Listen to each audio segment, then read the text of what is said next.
Ready? Here we go.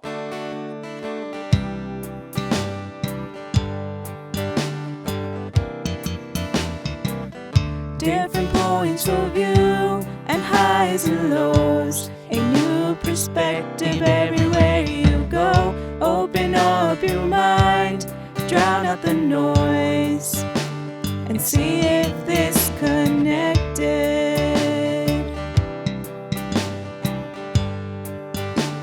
And see if this connected.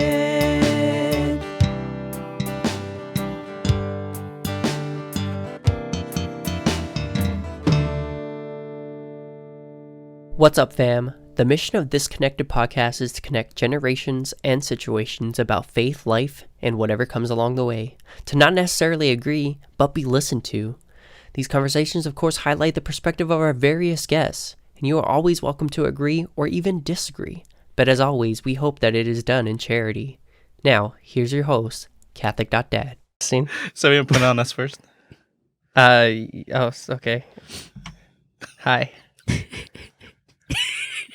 I'm still not used to this. I told you we just started doing this. This is great. Okay, so welcome to 2023, Tony. Thank you, Tony, for that intro. And thank you, Tony, for that intro. Thank you for prompting me that. And it's going to be a joyful year. And to start off the year, you know what we thought of doing, fam?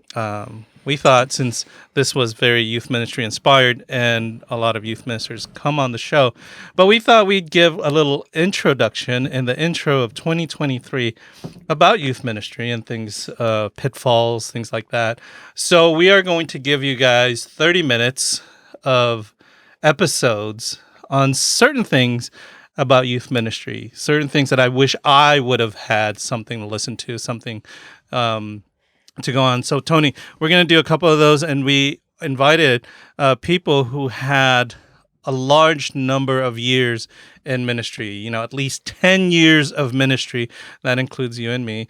So, as a guest on these series of episodes, we invited someone that we know. Oh, look at that. We got Melissa. So, Melissa, welcome to the show. Thank you. And to the mayhem that Tony and I do in this cringy podcast. In this room. Thanks for bringing me in. Called Disconnected. I hope this connects with you. I hope this connects. So I promised Tony that we wouldn't have a whole lot of minutia in the beginning, because that usually takes 30 minutes and there goes the episode. Yeah. So Sure. for you guys who are on here for the very first time, my name's Arnell. I was a volunteer youth minister at St. Mary's, now doing podcasting and no longer doing active youth ministry, but I still do youth ministry because, as I said, everyone's a youth minister. That's right. So our ministry this time, for me at least, is through this episodes of podcast, and also I still continue to teach confirmation at St. Mary's and still walk with some people who are now youth ministers themselves. And then there's this guy. I'm the polo-wearing youth minister. He is. I don't know. Hashtag PowerYM.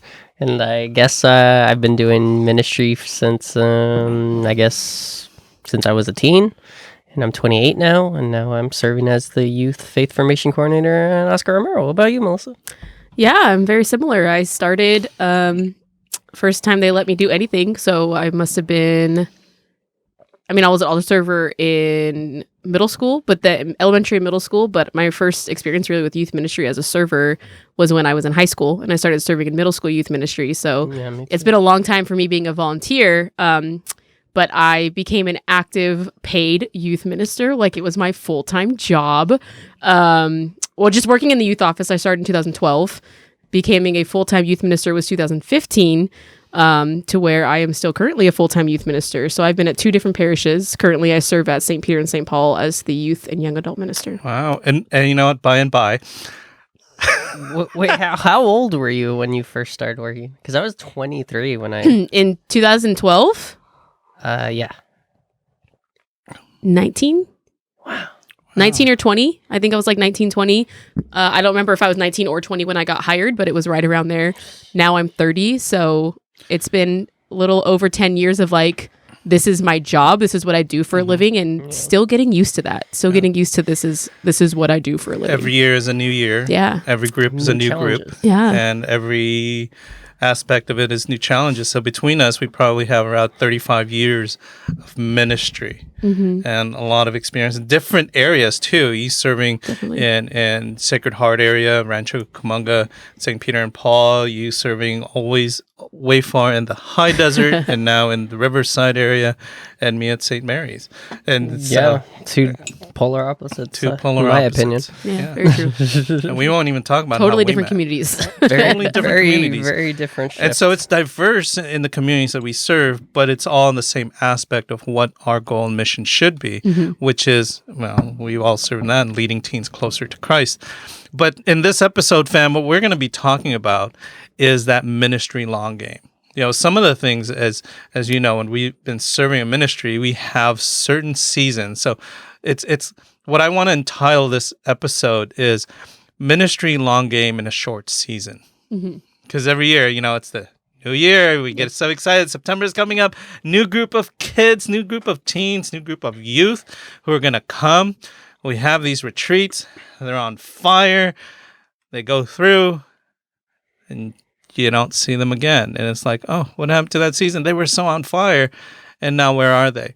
So the reason why I ask people who've served a long time in ministry is, where are they now? It's kind of like, do you see some of the people that you walked with? You're in your 30s. Do you see some of those people? Are they married? Are they still serving? Or are they wandering in the desert somewhere, still looking for Christ in all the wrong places? So that's what I want to talk about, that ministry long game. What is our long game? And how have you done ministry? And where do you see those young people today, and what advice can we give to incoming ministers who have been there? It's their first year, or it's their second year, or it's their third year, and they're wanting to, like, oh my God, I just want to find a new parish. I need a fresh start. And then they start and they do the same thing, and it's kind of like the second year, and it's like I just want to find a new parish. Yeah. And you have ministers out there who are like, how many parishes have you been at? Yeah. And are you still parish doing this? hoppers? Yeah, parish hoppers, because they're still trying to do the same thing. It's kind of like what I used to say. It's like when you plant a garden, that very first year, you kind of till the soil. It's beautiful. It's like clear. There's nothing growing. Then you're planting seeds. That second year, everything was perfect. Everything grew in the right place. And that third year, the weeds start popping out. And all the flowers are like underneath, overgrown. And then you're like, what do I do? Yeah. So what about you guys? Ministry long game.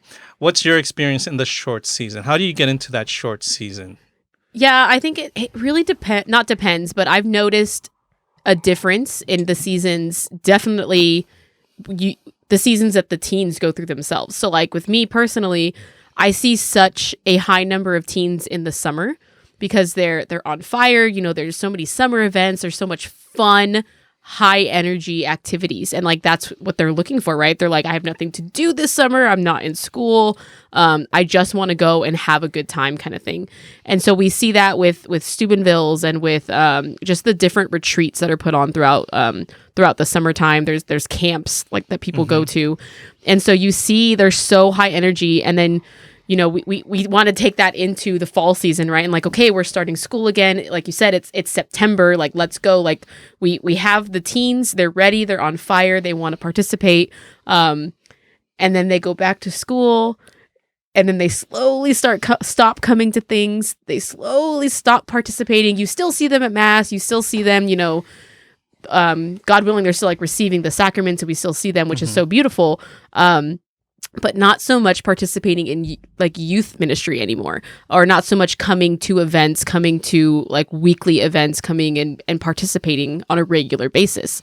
And so with me, I've noticed that there really is like the high points and the low points of the year. And you always know you're going to have a pretty good number of teens coming in the summer, a pretty good number of teens coming like right after, they come off of break, or even like during Christmas break or holiday break, whatever it is.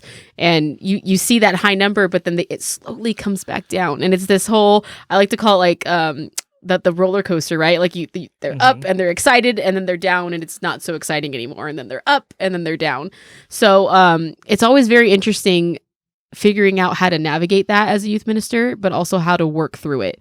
And so the biggest thing for me, that I've noticed and I've had to kind of check myself in a lot is, like you said, not just continuing on in ministry the way I have been, or the way that I'm like, oh, well, this works. This worked for me last year, so I'm going to keep doing that this year. Because like you said, one, even though we're serving pretty much the same group of teens, you know, we have them for about, depending if they start in middle school, you've got them from anywhere like 7 years to 4 to 7 years, right? Depending on when they start. But really, they change. Like, we all know this. We change. I'm not the same as I was when I first started in youth ministry.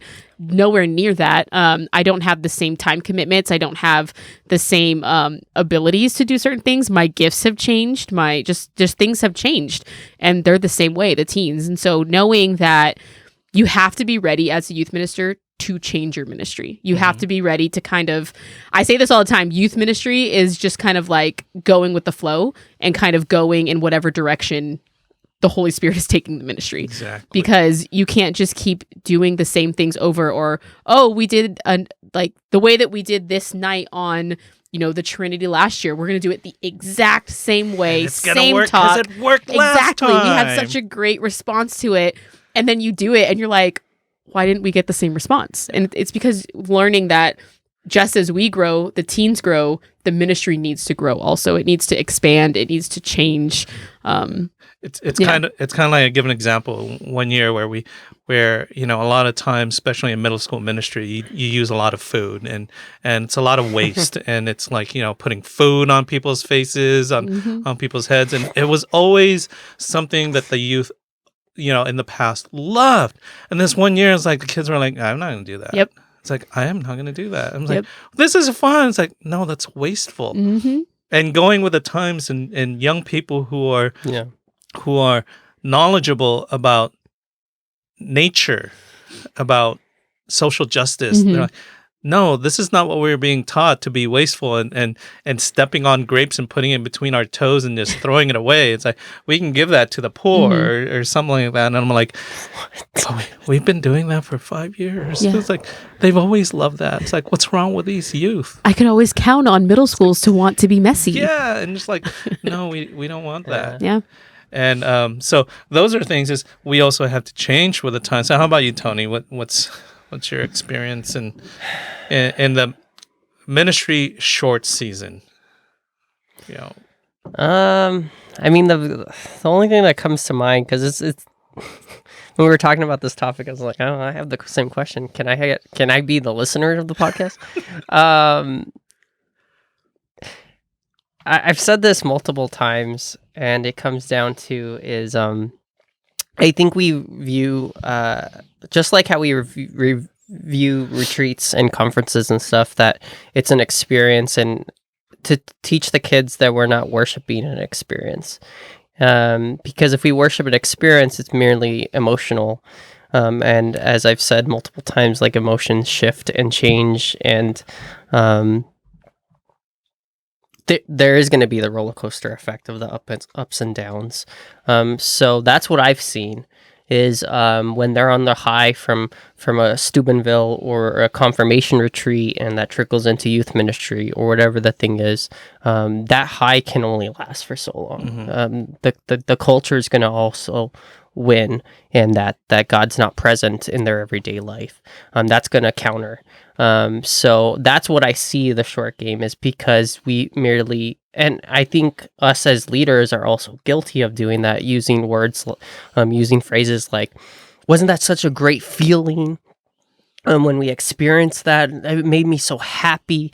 And I know this is how we articulate, that's just how we describe it and so forth. But I think a lot of us, and I'm guilty of it at times too, is saying it in that way, that's the reality, that our emotions about the faith is the reality. But God, that limits God and the faith and the church. Because, you know, just like when Jesus said, you know, go and make disciples, he also said that I'm sending you out like sheep among wolves. Like, it's going to be a difficult thing. So emotions also going to be an emotional roller coaster. It's going to be difficult and such. So that's what I see. Ultimately, bringing it back to the topic, is like, we see the fluctuation, in my opinion, because the short game is, oh, well, you know, I had this great retreat experience, but then, my boyfriend broke up with me, and that was really hard. I didn't do well in school, or my parents really, got mad at me today. So God's not really present. I don't really want to go to youth group. Why go to mass? Look at all this bad stuff that's going on, and it's very emotionally driven, and rightfully so. God still gave us emotions. I'm not saying that this is a bad perspective, but I think that's where I see the short game, is that it's very emotionally driven and only emotionally driven, rather than instilling that, no, we can be joyous even in the dark, because Christ is that joy.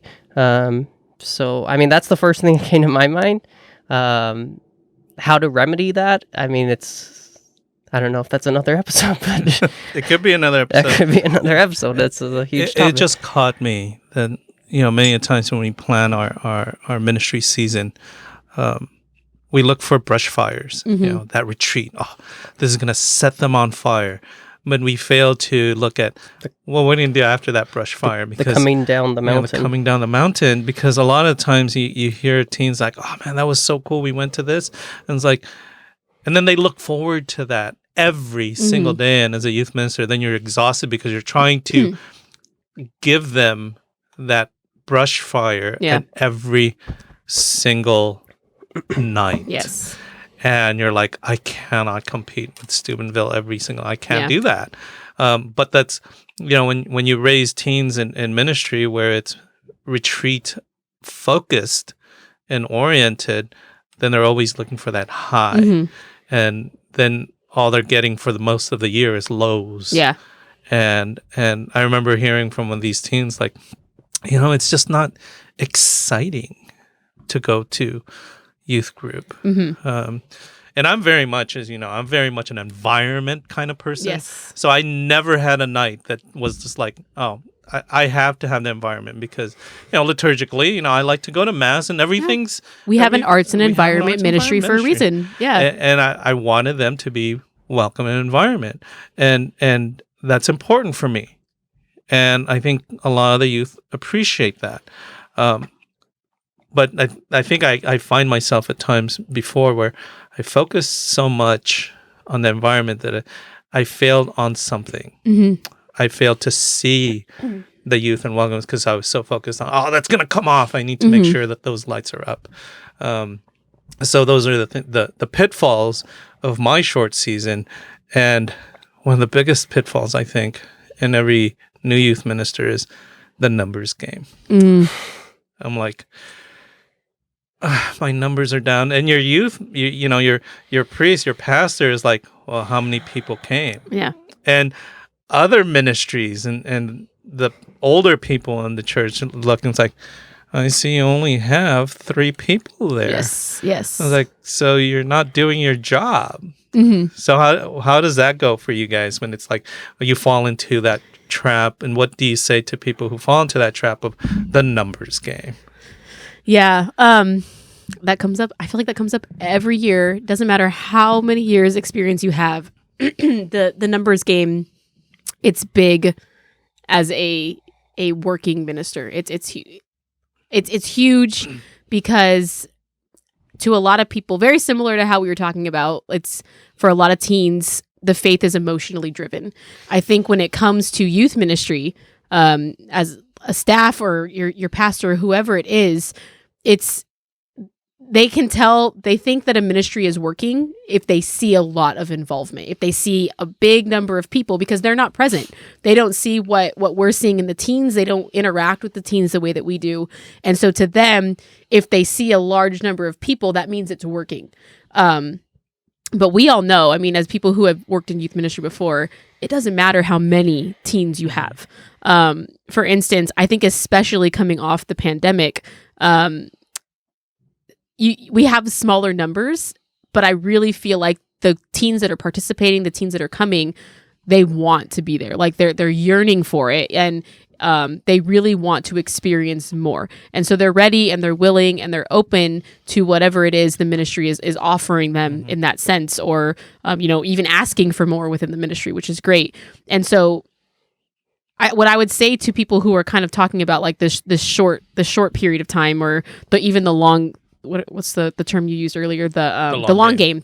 So the long game, knowing that like your numbers are always going to change. You're never going to have like the most consistent, like really large number in ministry. And so just knowing that even if you have a handful of teens, like there have been nights, I will be honest, where we have maybe 3 teens show up, and you want to kick yourself, you know, as a core team, as a youth minister, you want to be like, what am I doing wrong? Like, why aren't more teens coming? But if you stop and you focus on those 3 and you even look back, you see these 3 have been coming every week. These 3 participate. These 3 open up in small group. These 3 really have questions and they're yearning for more in the faith. So obviously your numbers aren't big. Our numbers aren't like what I think everybody really desires in youth ministry, you know? But the numbers that you do have, you're making an impact. Like they're obviously coming back. They're coming for more, whether it's 1, 3, 10, 20 teens. You really have to, I'm a big believer that youth ministry is community focused. Like, while yes, they really look for like the emotion in things, they do it because they're yearning for community. And like that's why Steubenville and these conferences over the summer are so effective. It's because they're experiencing these things. You know, they're experiencing Christ in community. And they can talk to each other after and reminisce and be like, do you remember that adoration? Do you remember the mass we experienced together? Do you remember going to reconciliation and like being in line together and preparing to receive the sacrament? And it's because they are driven by that community. And so really, I think as a youth minister, the best thing we can do for our ministry is to offer more community. And it doesn't really matter what you do with, like, sometimes they don't care that it's a heartfelt night or you really dive deep into doctrine and teachings of the faith. They just want to experience it with their fellow high school students or middle school students. They just want to know they're not alone in living out this faith and that they're not the only ones who struggle. They're not the only ones who go through this. And that will take your short game into your long game. Right. Great segue. I just want to add to that because I remember, these young high school students after coming from retreat and after a really awesome season. And it just reminds me of the last verse in the Gospel of John where it says, but there are also many other things which Jesus did, were every one of them to be written, I suppose that the world itself could not contain the books that would be written. And I love that verse because that, to me, is John talking with the other disciples saying, hey, remember when Luis did this and so-and-so did that? It's like, oh yeah, that was hilarious. Mm-hmm. I mean, there's so much richness in the story that didn't get written down in the Gospels, but they happen. And that's the community that they have. That's a community that we're building for young people. Mm-hmm. So a segue in the long game, what is the long game? And I'm looking at, when I talk about the long game, is that person that you worked with in 2012 when you were 19, do we still have a touchstone? Do we still remember them? Do we still get in contact with those people, that 13, 14, 15-year-old that was there? Where are they now? Do we still have, do you still get in contact with them? Are they still living out the faith? Yeah. Or are they struggling? That's what I'm looking at. What is the long game? Because after a while, we look at doing this year in, year out. You get these youth, and then they move on. They go on to university. They move on with their lives. A lot of times you don't see them again. So what is the long game when we get to these young people that we serve? Is it, we're just playing season by season? Or are we actually playing the long game for them? Are we actually going to them and meeting them at Stater Brothers and saying in John chapter 25, it's like, remember when? Yeah. And they're like, yeah, I really should go back. And a lot of times I am so guilty of this when I see a young person and say, hey, I haven't seen you at Mass. What's going on? And it's almost like that whole Catholic thing. They start feeling guilty. Catholic guilt. Yeah, it's like, I should. And, instead of saying to them, it's like, hey, it's okay. Mm-hmm. We're all been there. My response would be, yeah, you should. Yeah. Or my famous lines, because you're going to hell.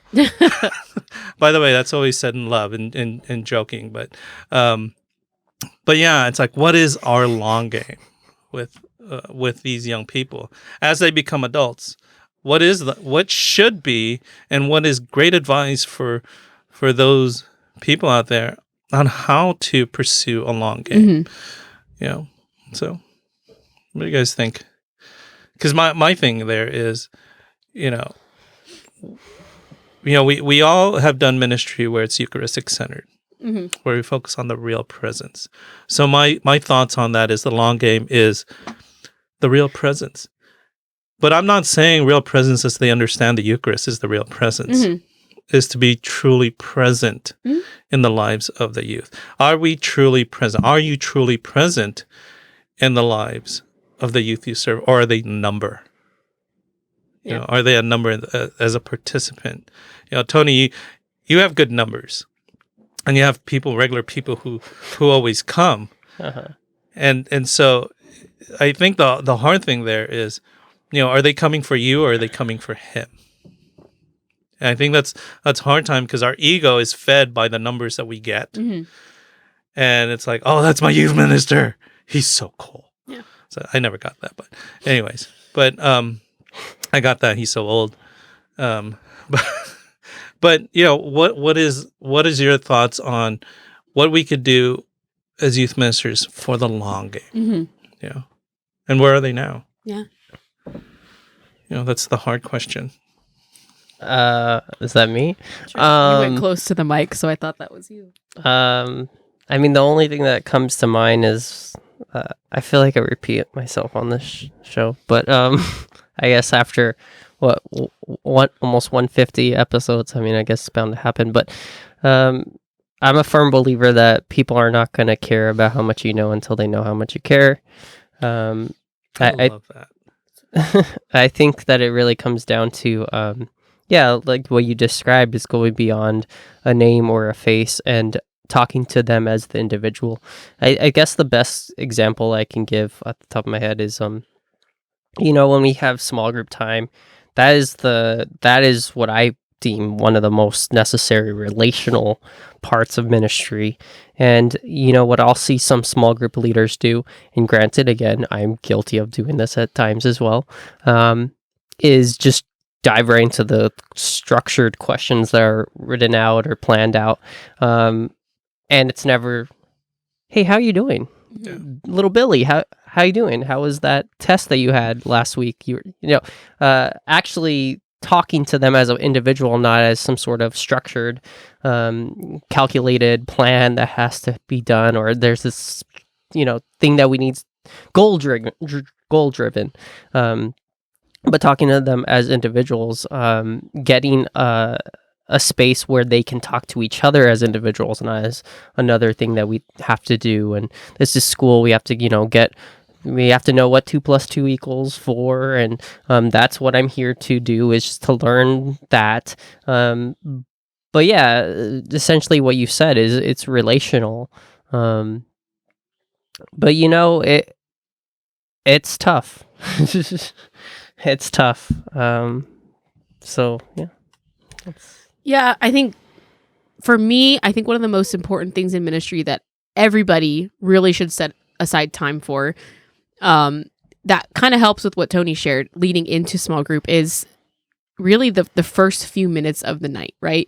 Because I think Net Ministries does this the best, and they call it MGM, meet, greet, and mingle. And that's the time where you, hey, like you had a test last week. How did, like you were saying, how did that go? Or, I had 2 teens who just performed in the Rose Parade. And so like catching up with them, how are rehearsals going? Like, did you learn all the music you had to learn? Like, what's the hardest part about it? And then after the fact, how was it? Like, did you get tired halfway through? Like, and just really talking to them about what they're interested in.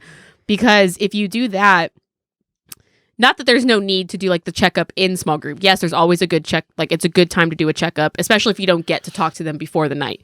But I think that opens them up more in the small group. They're more willing to talk during that time that you set aside if you took the time beforehand to like seek them out, to seek them out, to really check in with them and see how they're doing, and that they know that, they remembered that I was struggling with this, or they remembered that I was really anxious about a test coming up, or I was trying to get my driver's license, and how did I pass? Did I not pass? Or I think if, like you said, if they see that you're interested, if they see that you care enough to remember, but also if you're honest with them, like if you're open. I know sometimes, especially at the beginning of the year, it's so hard to remember their names. There's a lot of them. There's one of us, or, however many people are on your core team. But being honest and then be like, okay, just give me a hint, like playing that, not playing the game, but showing them like, I really am trying. Like I'm really, really trying. Exactly. And I think that's really what hits and affects teens the most, is that they have an adult in their corner. They have an adult who is there to walk with them in the faith, who is there, but also genuinely cares about what is going on in their life outside of the church. And I think that's the most important thing in youth ministry, is so many teens see us as, oh, they just know church me. They don't know high school me. They don't know family me, or how I'm at my house.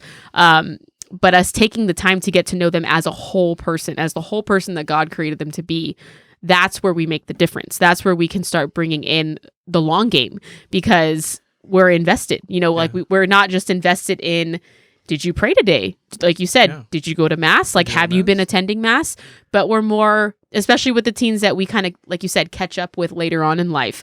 I have a teen who I met him. It was my first year as a youth minister, and he wasn't even from our parish, but he took one of our spots for Steubenville. And it was the first time I had ever met him. And he attended, and he was so funny. He was that guy that everybody just loved to be around because he was so fun. I see him every week at Stater Brothers when I go shopping. And he always sees me, and he goes, come right here. And he wants to bag my groceries. Even if I don't ask for it, he wants to walk me to my car and help me put the groceries in my car. And just to see like that I'm able to still catch up with him. And like, as he's bagging my groceries, like, hey, so how are you doing? Like, I know you went back to school. Like, how's that going? And just those little moments, even if it's not a weekly thing, but every time you see them, ask about the last thing you remember. Right. It doesn't matter what you remember. Like, maybe they were going to go off to college, and then you all of a sudden see them 3 years later. Hey, like, I remember you went off to school. Like, are you still there? Have you transferred? Like, what's going on? Are you still in the same major? And I think that is what makes a difference. It doesn't matter what we remember, as long as you remember a little detail. Yeah. Because I say that about everything. It's the little details. Like, just how you were talking about environment earlier. It's the little details. I don't remember that. Yeah. And so like it doesn't matter what you remember. Just remember something. Like, just try. And I think if they see us trying, making efforts, that's really going to determine our long game. Like, that's going to make the difference. That's so true. And you know what you were going to say, Tony? Yeah. Can I just offer also another perspective? As you're talking, I'm also thinking, I think it's important, because I think we're on the same page with that. The relational and making that interest of the individual rather than the group. Speak to the individuals, just like God, when he says, I love you, he doesn't say it as a group. He says, I love you as the individual. But, also, sometimes it's not as complicated as you think, not to call out her name, because I don't know if she wants her business. But remember the Zoom that we were on, what was it, 2 days ago? Okay. There was an individual that was on the Zoom. Yeah. That individual was a former teen. She, this was actually through confirmation. Like, she was always the quiet person. I honestly didn't know her name at the time. Like, I couldn't memorize it. There's, there's a lot of names that I'm bad at memorizing. But years later, she reached out to me and she started asking me questions about the faith. And again, I remembered her, but like not the name and so forth. Long story short, she started serving with me at my parish years later. And we became very, very good friends, and she still serves, this, I don't know, 7 years later. And she's very involved. And I never really... I don't think I've ever had like a full-on conversation with her at the time when I was ministering to her. But I asked her one time, because it was very intriguing. I said, what made you like reach out to me, Because I feel like I didn't have that one-on-one individual relationship with her. She said, I'm going to paraphrase, but she said like, just the way you articulated the faith and you just seemed real. Yeah. And I think that's what it also comes down to, trickling down to the faithful and our young people is be real, be honest, mention your shortcomings at times, because that's going to trickle down to what they view the church. Mm-hmm. Is the church a tangible thing that I can actually seek out and reach out and be involved in and relate to? Or is it going to be just something that like, oh yeah, it's overly pious and hands together and everything has to be perfect? And because that's not something that as a young person I can relate to. But yeah, it's also through our example inadvertently too. So for all my introverts out there, there's hope. There is hope. There is hope. On the last note on Ministry Long Game, I think as a youth minister and we look at certain things that go on, we want every season to be successful. And we are so hard on ourselves when it is not, because our numbers were low or none of the teens volunteered to come back or things like that. And that's really hard sometimes to take.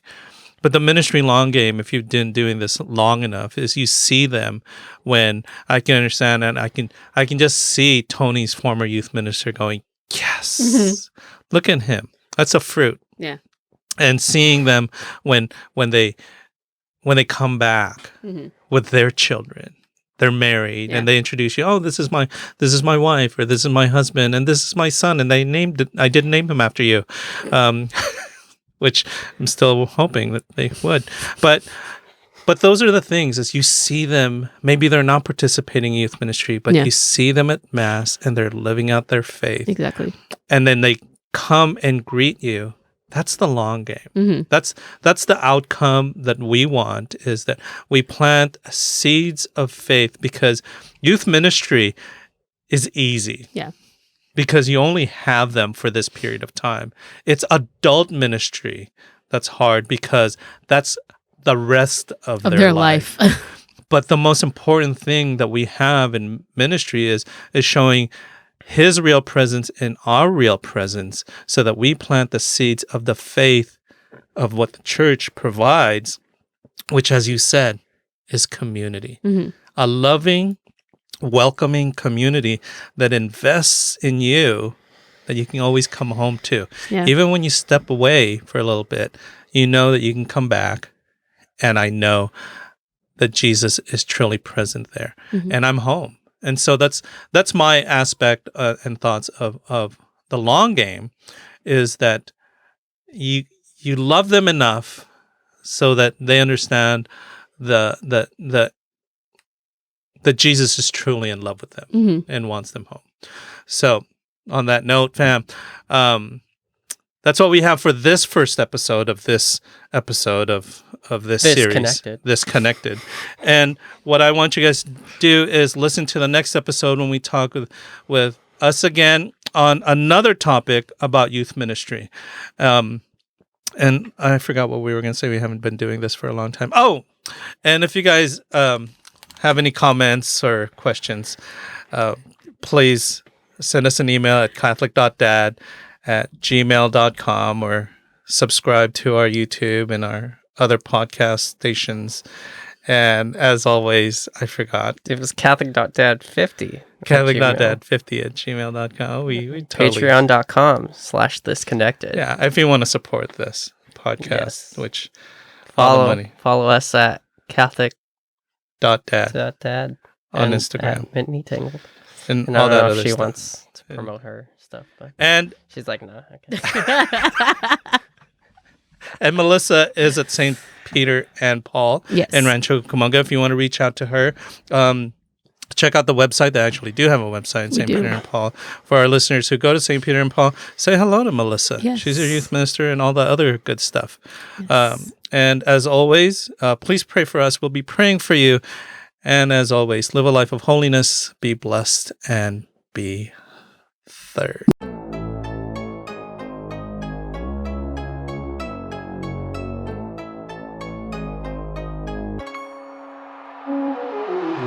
Different points of view and highs and lows, a new perspective everywhere you go. Open Open up your mind and drown out the noise of different generations of the girls and boys. So sit back and relax, this is Catholic Podcast. Don't overreact if the thoughts are abstract. When it's hosted by Catholic Dad, who knows what's gonna happen? Hey, what's up, fam? Different points of view and highs and lows. A new perspective everywhere you go. Open up your mind and drown out the noise and see if this connected. What's up, fam? To connect generations and situations about faith, life, and whatever comes along. Expect runaway thoughts like a runaway train. Break into conversation like links of a chain. Make a Hail Mary pass, hope this connects. Have a question for a guest, put it to rest. Live a life of holiness, lead by example. Follow at Catholic.Dad and Mini Tangled. Christ leads our way, he's the good shepherd. Pray for one another, be blessed and be there. Different points of view and highs and lows. A new perspective everywhere you go. Open up your mind and drown out the noise and see if this connected.